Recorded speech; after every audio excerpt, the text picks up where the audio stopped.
ఇది కేవలం సమాచారంగా మాత్రమే భావించండి. వైద్య నిపుణులను సంప్రదించండి. చర్మానికి మార్కెట్ బాగా పెరిగిపోయింది. ఎక్కడ క్లిక్ చేసినా మనకి సోషల్ మీడియాలో కూడా ఇది రాసుకోండి, అది రాసుకోండి, ఈ క్రీము, ఆ క్రీమ్ అంటున్నారు.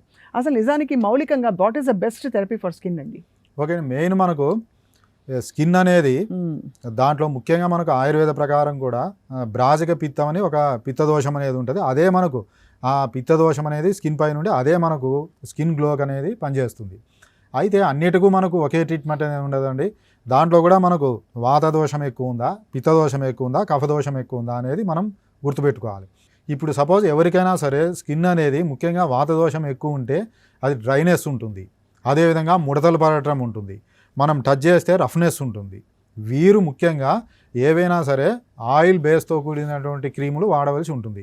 ముఖ్యంగా జనరల్గా ఇప్పుడు అలోవెరా ఉంటుంది, అలోవెరా ఆయిల్స్ అని బయట మార్కెట్లో ఉన్నాయి, ఇవి అప్లై చేయటం జరుగుతుంది. వీరు మాత్రమే ఇవి అప్లై చేయాలి. అలా కాకుండా మనకు కొంతమందికి పిత్తదోషం ఎక్కువ ఉంటుంది. పిత్తదోషం ప్రాధాన్యత ఎక్కువ ఉంటే స్కిన్ ఎలా ఉంటుంది, స్కిన్ అనేది బర్నింగ్ ఉంటుంది. అదేవిధంగా చిన్న చిన్న వాటికి మనకి ఇప్పుడు ఎండకు ఎక్స్పోజ్ అయితే అలర్జీ ఉంటుంది, అంటే రెడ్నెస్ కావటం, చిమ్మ అంటాం, ఆ సన్ అలర్జీ అంటాం. ఇవి మనకు అదేవిధంగా జనరల్గా స్కిన్ అలర్జీస్ ఎక్కువ.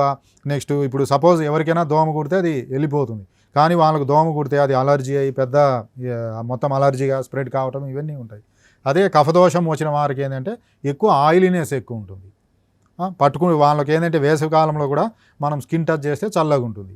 అలా ఇప్పుడు పిత్తదోషం ఉంది, వారికి వాడవలసినటువంటి ఆయిల్స్ వేరుంటాయి.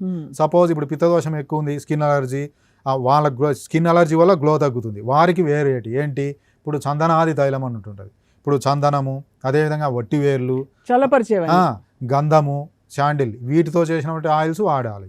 అదేవిధంగా కఫదోషం వారికి వాళ్ళకి ఏంటంటే ఆయిలీగా ఉంటుంది, వారు ఇవి వాడకూడదు, జెల్స్ వాడతారు. ఇప్పుడు ఆయిల్ బేస్ ఉండకుండా వారు పౌడర్స్ వాడాలి. పౌడర్స్ ఉద్వర్తనం అవి బెటర్. ఉద్వర్తనం వాడటం వల్ల ఏమవుతుంది, అక్కడ సర్క్యులేషన్ పెరిగి అక్కడ ఉండేటువంటి ఆయిల్నెస్ అనేది తగ్గుతుంది.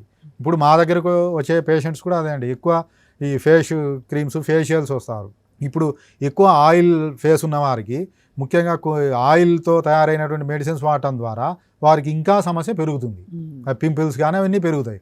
అట్ట మనం అన్నిటికీ ఒకటి కాదు, ఇప్పుడు వాత నేచర్ ఉంటే ఒకటి, పిత్త నేచర్ ఉంటే ఒకటి, కఫ నేచర్ ఉంటే, రెండు దోషాలు ఉంటే వాత పిత్త దోషాలు కలిసి ఉంటే కూడా ఇప్పుడు సపోజ్ ఇప్పుడు మనము సిమ్టమ్స్ అడగాలి, అప్పుడు వాత 3+ ఉంది, సపోజ్ పిత్త 2+ ఉంది, అప్పుడు వాతం ఎక్కువ ఉంది, పిత్తం ఉంది, అట్ట కూడా ఉంటుంది వాత పిత్త.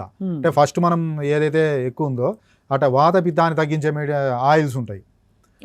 పిత్తదోషము కఫదోషం ఉన్నది, పిత్తం ఎక్కువ ఉంది, కఫం ఉంది, అట్లా పిత్త కఫాన్ని తగ్గించేటి ఉంటాయి. వాటిని బట్టి మనకు పైన మనం ఎక్స్టర్నల్ అప్లికేషన్స్ వాడితే మంచి రిజల్ట్ ఉంటుంది. అంతేగాని మనం అందరికీ ఒకటే వాడితే అది రిజల్ట్ అనేది ఉండదు.